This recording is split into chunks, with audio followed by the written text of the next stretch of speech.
Bismillahirrahmanirrahim. Assalamualaikum warahmatullahi wabarakatuh. Perkenalkan, saya Mika Trikumala Suwandari, dosen dari Prodi S1 Farmasi, Stikes Al-Irsyad Al-Islamiyah Cilacap. Mohon izin saya menyampaikan dalam kegiatan pernyataan diri dosen dalam unjuk kerja Tridharma Perguruan Tinggi PDD UKTPT sebagai salah satu bagian persyaratan sertifikasi dosen pada tahun 2021.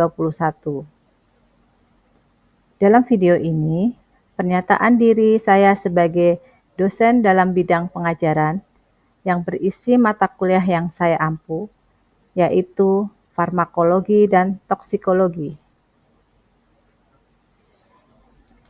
Dari sini kita akan melihat adanya outline pembelajaran, di mana outline ini ada deskripsi mata kuliah, outcome pembelajaran mata kuliah atau CPMK, sistem pembelajaran, materi pembelajaran, metode pembelajaran, dan sistem penilaian. Kemudian ada identitas mata kuliah, di mana identitas mata kuliah ini terdiri dari nama mata kuliah, farmakologi, dan toksikologi, dengan bobot SKS 2. Kode mata kuliah FAA 2114, semester 3. Sifat mata kuliah adalah wajib.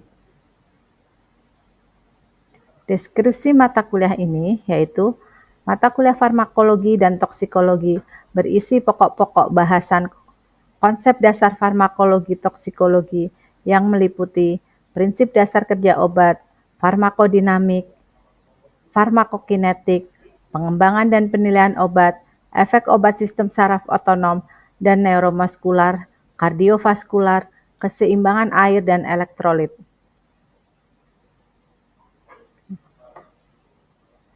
Outcome pembelajaran atau CPMK ini adalah mahasiswa mampu memahami konsep farmakologi dan toksikologi pada obat kardiovaskuler dan obat-obat sistem saraf. Mampu memahami konsep farmakologi dan toksikologi pada keseimbangan air, elektrolit, dan obat-obat diuretik dan antidiuretik. Kemudian masuk ke dalam sistem pembelajaran. Terdiri dari mata kuliah yang diampu oleh tim teaching, yaitu 2 dosen, Mika Trikumala Suwandari, Nikmah Nurrohmah, dengan jumlah pertemuan 14 kali tatap muka, dengan metode daring atau luring.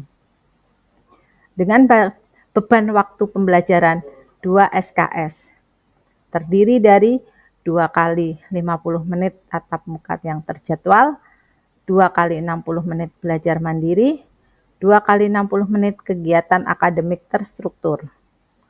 Kemudian ada ujian tengah semester yang dilaksanakan antara pertemuan ke-7 dan 8. Kemudian ada ujian akhir semester yang dilaksanakan setelah pertemuan ke-14. Materi pembelajaran di pertemuan pertama yaitu ada sub CPMK, di mana di sini adalah mampu menjelaskan dasar-dasar farmakologi toksikologi. Materi pembelajarannya ada kontrak pembelajaran, perkenalan RPS, pengantar farmakologi dan toksikologi.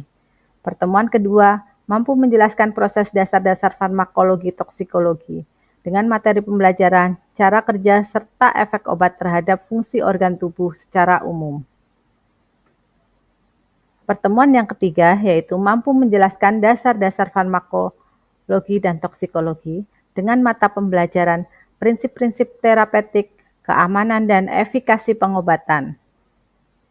Pertemuan yang keempat, dengan sub CPMK mampu menjelaskan dasar-dasar farmakologi toksikologi dengan materi pembelajaran prinsip-prinsip toksikologi dan penanganan keracunan.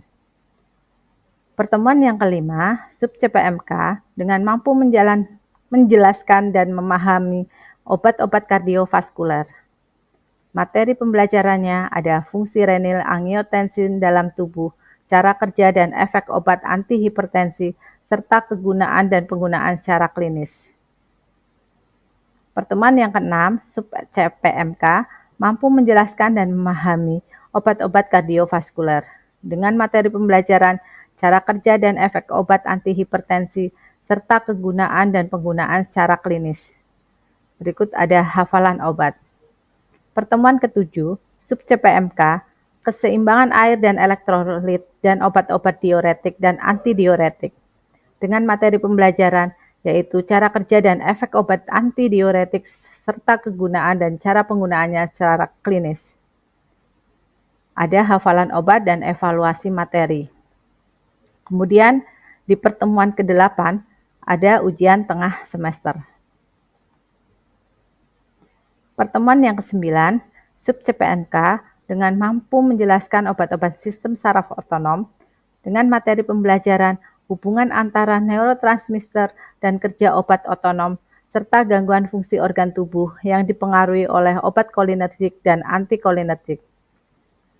Kemudian, hubungan antara neurotransmitter dan kerja obat otonom, serta gangguan fungsi organ tubuh yang dipengaruhi oleh obat adrenergik, obat penghambat neuromuskular, dan obat ganglia otonom. Pertemuan ke-10 mampu menjelaskan dan memahami obat-obat kardiovaskuler. Dengan materi pembelajaran, cara kerja dan efek obat gagal jantung, serta kegunaan dan penggunaan secara klinis. Kemudian ada hafalan obat. Ya. Di pertemuan ke-11, sub CPNK, dengan mampu menjelaskan, memahami obat-obat kardiovaskuler, materi pembelajaran, cara kerja dan efek obat anti-angina, serta kegunaan dan penggunaan secara klinis. Kemudian ada hafalan obat. Pertemuan ke-12, sub CPNK, mampu menjelaskan dan memahami obat-obat kardiovaskuler, dengan materi pembelajaran, cara kerja dan efek obat anti-aritmia, serta kegunaan dan penggunaan cara klinis. Kemudian ada hafalan obat, kemudian juga ada evaluasi materi. Pertemuan yang 13, sub CPNK mampu menjelaskan dan memahami obat-obat kardiovaskuler, dengan materi pembelajaran, cara kerja dan efek obat antihiperlipidemia, serta kegunaan dan cara penggunaannya secara klinis. Ya. Pertemuan ke-14 ada sub CPMK mampu menjelaskan obat-obat sistem saraf otonom dengan materi pembelajaran hubungan antara neurotransmitter dan kerja obat otonom serta gangguan fungsi organ tubuh yang dipengaruhi oleh obat antiadrenergik, obat penghambat neuromuskular, dan obat gangliar otonom. Pertemuan ke-15 mampu menjelaskan dan memahami toksikologi. Materi pembelajaran perkembangan ilmu farmakologi dan toksikologi, kemudian ada evaluasi materi. Pertemuan ke-16, ujian akhir semester. Metode pembelajaran ini yaitu berupa ceramah, dengan pemaparan materi oleh dosen menggunakan media proyektor atau peraga sederhana.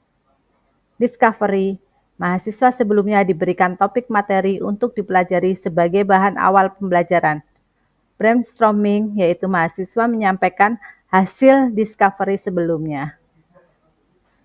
Small group discussion, yaitu mahasiswa mendiskusikan permasalahan dari bahan yang diberikan oleh dosen. Brainstorming dan small group discussion ini adalah hal ini dapat membangun antara dosen dan mahasiswa. Sistem penilaian. Di sistem penilaian ini, indikator penilaiannya adalah untuk ujian tengah semester dengan bobot nilai 25%, ujian akhir semester bobot 25%, tugas 50% yang meliputi kuis, tugas kelompok, kehadiran, tugas individu. Di mana di sini untuk komponen penilaiannya adalah kelengkapan jawaban yang diberikan. Kemudian ada pedoman penilaian di kami, yaitu ada nilai absolut, angka nilai absolut, dan huruf mutu. Baik, untuk sebaran mata kuliah ini yang nantinya akan kita masuk dalam pembelajaran, di mana berikut ini kita saksikan yang merupakan cuplikan pembelajaran yang direkam menggunakan Google Meet. Bismillahirrahmanirrahim. Assalamualaikum warahmatullahi wabarakatuh. Waalaikumsalam warahmatullahi wabarakatuh. Ya, Baik, selamat pagi dan salam sejahtera untuk kalian semuanya. Ya, izinkan Ibu pada pagi hari ini untuk mata kuliah farmakologi dan toksikologi yang akan dimulai di semester ini, yaitu semester ganjil masuk semester 3 ya. Kita akan memulai di kontrak perkuliahan terlebih dahulu. Ya, kontrak perkuliahan ini adalah outcome pembelajaran yang akan dicapai, yaitu mahasiswa mampu memahami konsep farmakologi dan toksikologi pada obat-obatan kardiovaskuler dan obat-obat sistem saraf, mampu memahami konsep farmakologi dan toksikologi pada keseimbangan air, elektrolit, dan obat-obat diuretik dan antidiuretik.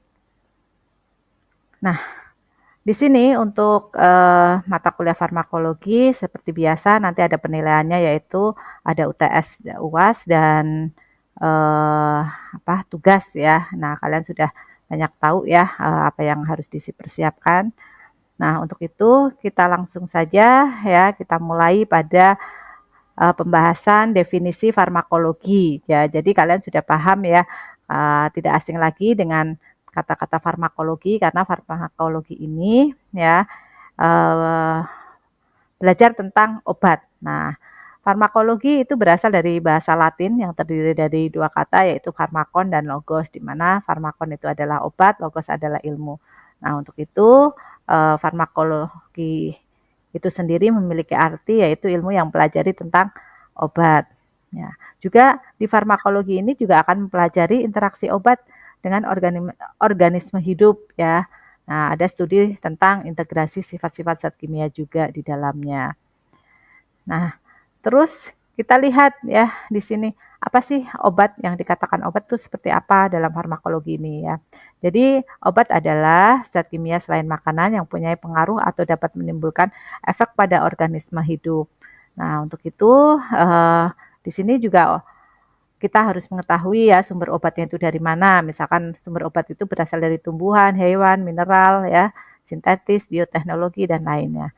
Obat itu juga dibuat pasti akan mempunyai tujuan, yaitu sebagai penetapan diagnosis, kuratif, preventif, rehabilitatif, ya, dan sebagai kontrasepsi.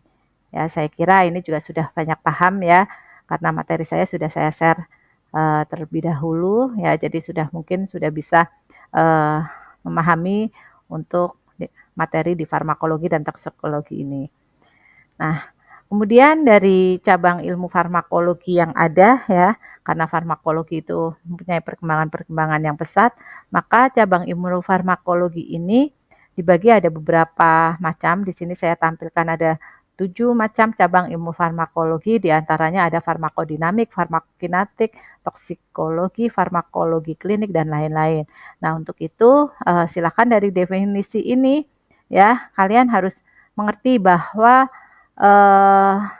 apa sih yang menjadikan perbedaan dari farmakodinamik, farmakokinetik ya, di mana kalian sudah mempelajari bahwa toksikologi yaitu tentang racun ya, kalau dinamik adalah mekanisme kerja obatnya, farmakokinetik adalah nasib obat di dalam tubuh, artinya perjalanan obat di dalam tubuh sehingga nantinya akan ada proses di dalamnya. Jadi untuk proses farmakokinetik itu dari absorpsi, distribusi, metabolisme, dan ekskresi.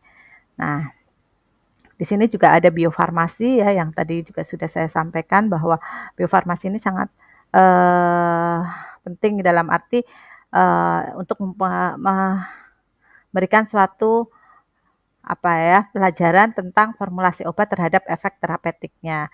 Ya, jelas farmakognosi jelas kita akan belajar tentang di tumbuh-tumbuhan ya. Oke. Terus kemudian di penggolongan obat untuk terapi, penggolongan obat untuk tata laksana terapi ini dibagi dalam 4 golongan besar, yaitu obat farmakodinamis, obat kemoterapeutis, obat tradisional, diagnosis. Di mana obat farmakodinamis itu ya obat yang bekerja dengan jalan mempercepat atau memperlambat proses fisiologi. Contohnya seperti adanya hormon, diuretik, hipnotik, dan obat otonom. Nah, terus obat kemoterapeutis adalah obat yang dapat membunuh kuman dalam tubuh. Yang diharapkan obat ini memiliki kegiatan farmakodinamik yang sekecil-kecilnya ya. Contohnya sebagai obat-obat neoplasma ya, terus obat-obat kanker dan lain-lain. Nah, Kemudian ada obat tradisional. Nah, namanya obat tradisional ya berarti mindset kalian sudah tahu ya, itu berarti dari tumbuhan, bisa dari hewan juga, dan mineral, dan sarian atau galenic. Nah, kemudian contohnya ada jamu, obat herbal ya, dan fitofarmaka. Nah, terus ada juga obat diagnosis. Ya, ini merupakan obat pembantu untuk melakukan diagnosis atau pengenalan penyakit. Contoh ada obat saluran lambung ya, barium sulfat ya, saluran empedu ya, dan contohnya ada natrium propionat dan asam iod organik. Nah, terus istilah umum dalam farmakologi saya kira sudah banyak paham ya, ada indikasi ya, dosis efektif, efek samping ya, terus kontraindikasi, interaksi obat, efek toksik ya. Nah, ada toleransi, tanggal kadaluarsa. Nah, semua ini adalah istilah-istilah yang akan kalian gunakan untuk uh, untuk mengenal di dalam istilah farmakologi. Ya, jangan lupa pula bahwa materi yang saya berikan ini tetap nanti akan kalian harus tambahkan ya, ada beberapa referensi yang perlu kalian lihat ya, baik di dalam referensi yang sudah saya tuliskan di sini maupun pada jurnal-jurnal penelitian yang ada ya, atau artikel-artikel yang memang bisa membantu dalam literatur di sini. Nah, untuk itu dalam mata kuliah farmakologi dan toksikologi ini untuk pertemuan pertama dari kontrak perkuliahan dan pengantar dari farmakologi dan toksikologi ini saya sampaikan di sini. Untuk keberlanjutan nanti di pertemuan yang kedua kita membahas tentang farmakokinetik, yaitu membahas pada absorpsi, distribusi, dan metabolisme dan ekskresi. Nah, dari yang saya paparkan tadi, ada yang mau ditanyakan mungkin? Silakan Nak, kalau ada yang mau ditanyakan. Mohon maaf Bu, saya ingin bertanya. Oh ya, baik Mas Gadang. Ada yang mau, ya silakan. Tadi perbedaan dari farmakodinamik dan farmakokinetik itu bagaimana ya Bu? Terima kasih Bu. Ya, ya, baik, terima kasih Mas Gadang atas pertanyaannya ya tadi. Berarti di pertanyaan pada cabang ilmu farmakologi ya. Nah, tadi yang di slide yang sudah saya sampaikan ya di sini untuk farmakodinamik itu tadi titik terangnya atau acuannya pada mekanisme kerja obatnya. Kalau farmakokinetik adalah nasib obat yang nantinya dalam tubuh itu akan berjalan. Nah, artinya di sini perjalanan obat di dalam tubuh, nasib obat di dalam tubuh. Nah, perjalanan obat di dalam itu mau bagaimana? Cuma di dalam farmakokinetik ini memang melalui beberapa proses, yaitu harus adanya ADME. ADME itu yaitu ADME, dari absorpsi, distribusi, metabolisme, dan ekskresi. Nah, dari absorpsi, distribusi, metabolisme, dan ekskresi itu mempunyai definisi tersendiri. Kita di farmakokinetik adalah perjalanannya bagaimana? Oh, ternyata perjalanan obat di dalam tubuh itu melalui absorpsi, penyerapan, distribusi, penyaluran. Metabolisme adalah suatu perubahan. Terus yang keempat adalah ekskresi, yaitu pengeluaran. Nah, untuk itu di proses perjalanan obat dalam tubuh itu harus melalui 4 itu, dari penyerapan sampai dia ekskresi. Jadi bagaimana nasib obat itu dalam tubuh ketika obat itu akan memberikan efek farmakologinya. Jadi di kinetik ini jelas-jelas akan mempelajari tentang perjalanan obat setelah obat itu masuk ke dalam tubuh. Tapi kalau yang di farmakodinamik adalah mekanisme kerja obatnya. Ya, jadi mempelajari tentang efek obat terhadap fisiologi biokimia organ dan mekanisme kerja obatnya. Jadi obat itu dilihat ya, misalkan Mas Gadang mau minum parasetamol. Nah, parasetamol itu bagaimana tuh mekanisme kerjanya? Nah, itu akan dilihat di situ. Begitu. Jadi sudah paham ya antara farmakodinamik dan farmakokinetik untuk perbedaannya. Begitu Mas Gadang. Baik Bu, terima kasih atas penjelasannya. Ya, baik, terima kasih. Ada yang lainnya?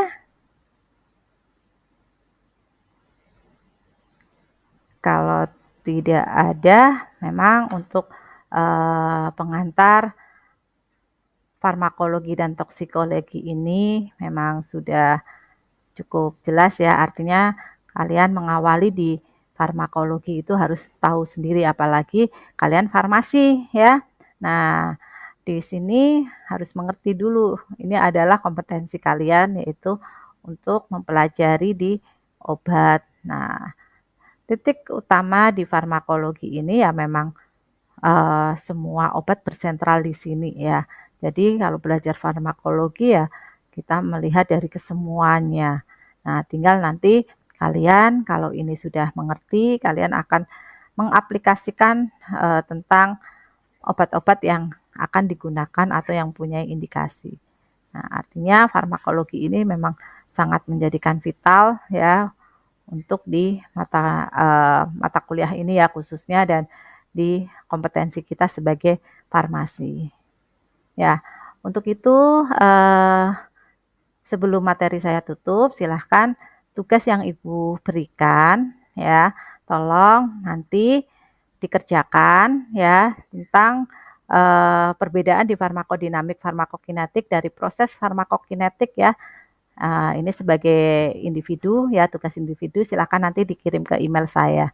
Begitu ya Nak, kalau memang sudah mengerti dengan tugas yang sudah saya sampaikan, ya silahkan dikerjakan untuk sebelum pertemuan yang akan datang, silahkan tugas itu sudah terkumpul. Ya, ada lagi yang mau ditanya? Sudah cukup mungkin? Sudah, Bu.